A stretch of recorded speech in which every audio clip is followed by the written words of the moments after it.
দিয়ে আমরা পৃথিবীকে জানি তাদের ত্রুটি অনেক। আমাদের মতো সাধারণ মানুষের তাদের উপর বিশ্বাস অগাধ। অগাধ বিশ্বাস আমাদের সাধারণ বুদ্ধির উপর। আর কোনো জিনিস এই সাধারণ বুদ্ধির নাগালে না এলে আমরা তর্ক করে অনেক জিনিস অনায়াসে উড়িয়ে দিই। কিন্তু এমন অনেক ঘটনাই ঘটে যা সত্য মিথ্যার অনেক ঊর্ধ্বে, যা আমাদের সাধারণ বুদ্ধির বাইরে, যেখানে যুক্তি দিয়ে প্রমাণ করতে ইন্দ্রিয় হার মেনে যায়। এরকমই একটা ঘটনা আজ আমি আপনাদের শোনাব। আমি একজন ডাক্তার। সেদিন রাত্রে শহরের প্রায় বাইরে বহু দূরের একটা কল সেরে একলাই ফিরছিলাম।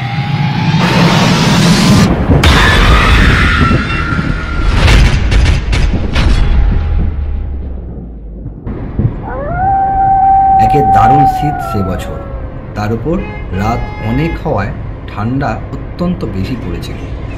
পুরো গোটা কত গরমের জামা থাকা সত্ত্বেও সব ভেদ করে মনে হচ্ছিল ঠান্ডা হাওয়া আমার পাঁজরার ভিতরে গিয়ে ঢুকছে। আসছিলাম আমার পুরনো মোটরে। এ মোটর আমি আজ 10 বছর ধরে একাই চালিয়ে ফিরছি। কি ঠান্ডা! আজ সঙ্গে একজন ড্রাইভার রাখলে ভালো করতাম। এই দারুণ শীতে স্টিয়ারিং হুইল ধরে সমস্ত হাওয়ার ঝাপটা সহ্য করার চেয়ে কষ্ট আর কিচ্ছু নেই। আমাদের শহরটি অত্যন্ত ছড়ানো। বড় বড় কয়েকটি রাস্তাকে আশ্রয় করে চারিধারে অনেক দূর পর্যন্ত সে বিস্তৃত হয়ে আছে। অনেক সময় এক প্রান্ত থেকে আর এক প্রান্তের মধ্যে শুধু একটি নির্জন রাস্তা ছাড়া আর কোনো যোগ নেই।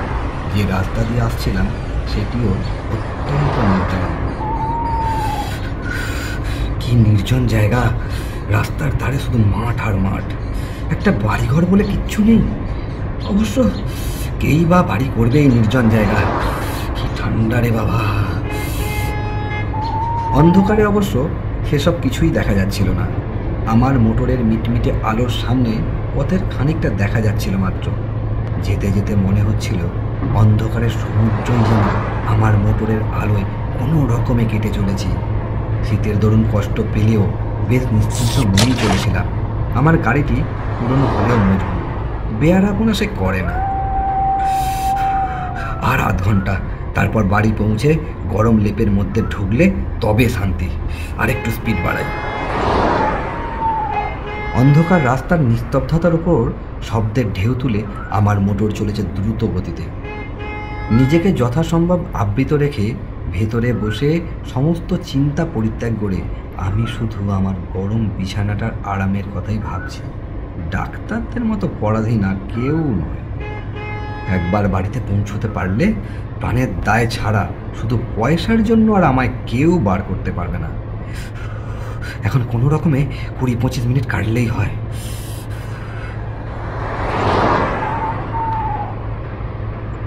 কিন্তু হঠাৎ অপ্রত্যাশিত এক ঘটনায় সুখর স্বপ্ন আমার ভেঙে গেল।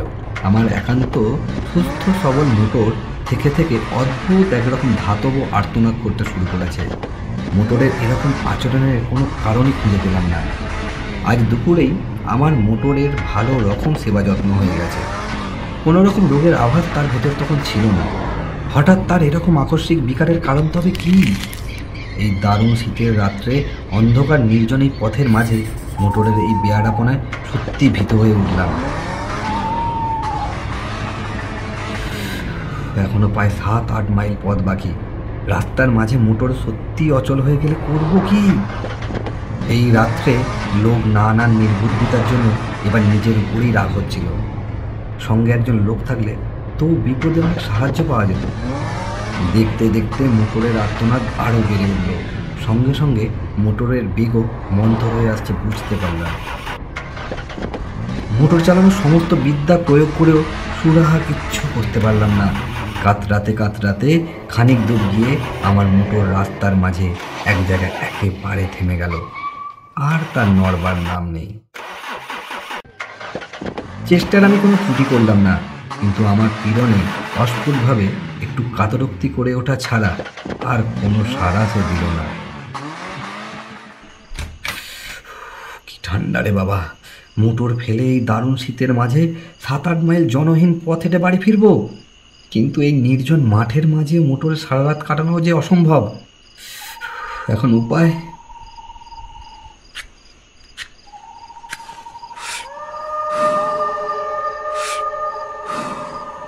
ডাক্তারবাবু, হ্যাঁ হ্যাঁ, কে কে? কি ব্যাপার? এই জনশূন্য পথে এমন সময় কে ডাকলো? ডাক্তারবাবু, কে? কে তুমি? আমায় চিনবেন না আপনি? তা নাই চিনি, যাক তবু আমার সাহায্য করবার জন্য একজন লোক তো পাওয়া গেল। যাদের আবছা আলোয় লোকটার শীর্ণ দেহ দেখে আটকে উঠলাম। বাপরে, কি ভয়ানক চেহারা! দেখলেই ভূত বলে মনে হয়। আপনাকে আপনাকে একটু আসতে হবে ডাক্তারবাবু, ভারী অসুখ একজনের। ঠিক এই সময়ে রাস্তার ঠিক এই জায়গায় রোগী কি আমার জন্য তৈরি হয়ে বসেছিল? লোকটা আমার মনের ভাব বুঝতে পেরেই যেন বলল, এ ভগবানের দয়া ডাক্তারবাবু, এমন সময় আপনাকে এখানে পাবো সত্যি স্বপ্নেও ভাবিনি। অথচ অথচ না পেলে কি বিপদ যে হতো। কোথায় তোমার রোগী?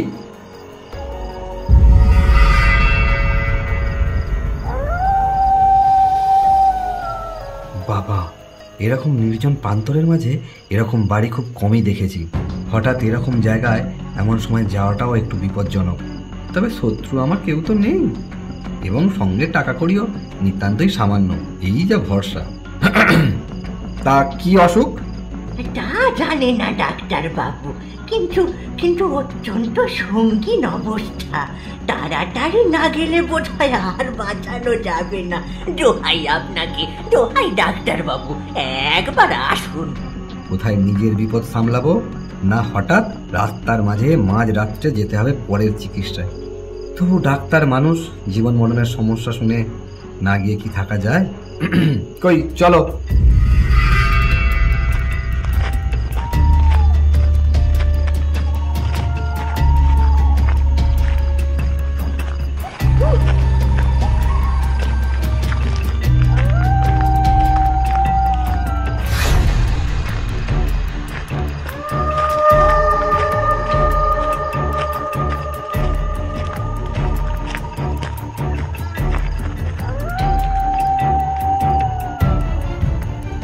ওই ঘরে রোগী আছে, আপনি যান, আমি এখনই আসছি।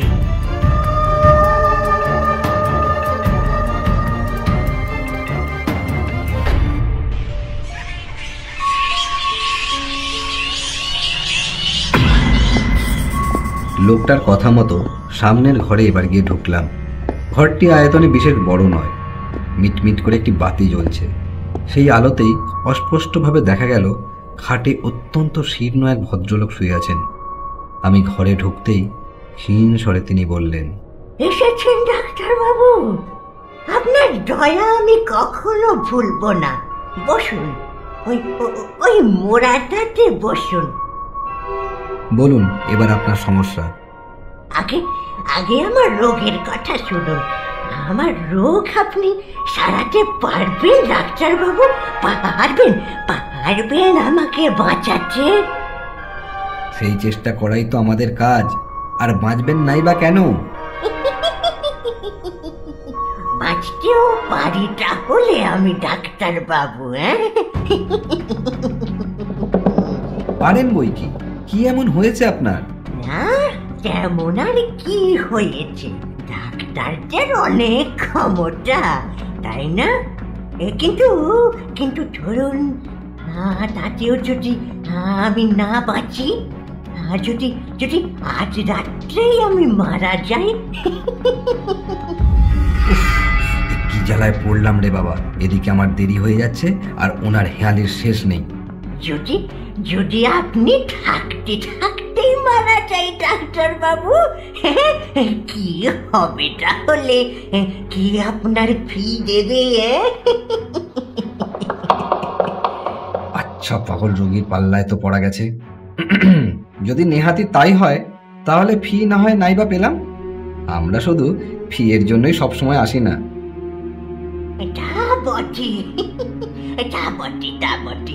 পৃথিবীতে ভালো লোক, পৃথিবীতে মনুষ্যত্ব, তাহলে এখনো রয়েছে, তাই না ডাক্তার বাবু? কিন্তু কিন্তু আপনার ফির ব্যবস্থা আমি করে রেখেছি ডাক্তার বাবু।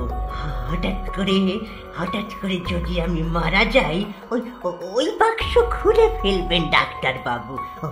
ওই ছোট্ট বাক্সটা, ওই বাক্স থেকে আপনার প্রাপ্য টাকা আপনি নেবেন। আরো একটা জিনিস নেবেন ডাক্তার বাবু? বলুন বলুন ডাক্তার বাবু, নেবেন তো? কি? কিছু না ডাক্তার বাবু, কিছু না, শুধু একটা কাগজ, কিন্তু কিন্তু ভয়ানক দরকারি কাগজ।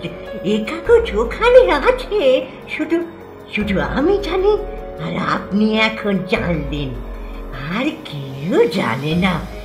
জানলে জানলে আর ওখানে ওটা থাকতো না।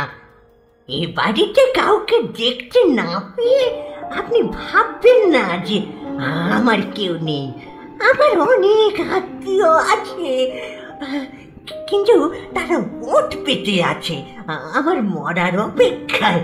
শুধু শুধু তাদের বিশ্বাস আজ আমি হয়তো মরব না, তাদের বিশ্বাস মরবার আগে আর আমি কিছুই করব না, তারাই সব পাবে।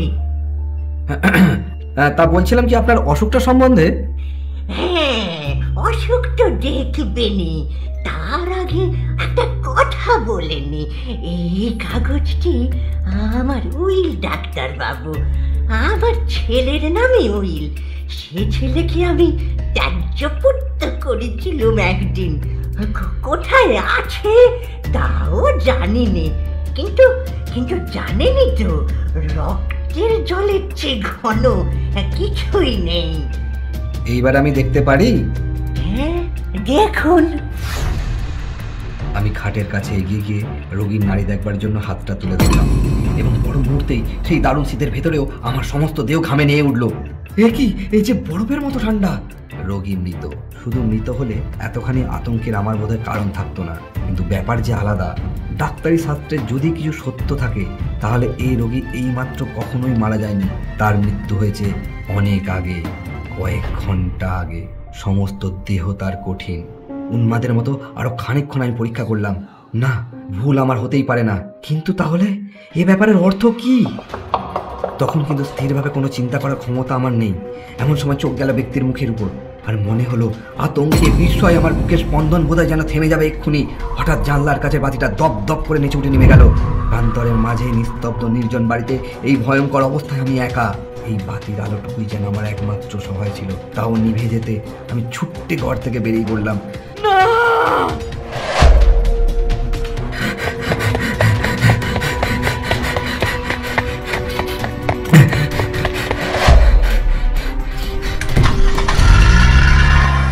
তারপর অন্ধকার প্রান্তরের ভেতর দিয়ে ছুটতে ছুটতে এসে মোটরে উঠেছিলাম তা আমার মনে নেই।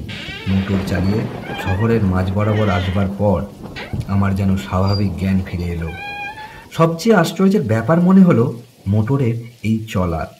খানিক আগে অদ্ভুতভাবে যে মোটর বন্ধ হয়ে গিয়েছিল, হঠাৎ এবার বিনা চেষ্টায় আপনা হতে সে মোটর আমি শুধরে গেল কি করে? তারপর দিন দিনের আলোয় লোক সঙ্গে করে নিয়ে সেই প্রান্তরের মাঝকার বাড়ির নিঃসঙ্গ রোগীর শেষ ইচ্ছা পূর্ণ করার ব্যবস্থা আমি করেছিলাম। তার ছেলেই আজকাল সমস্ত বিষয়ের মালিক।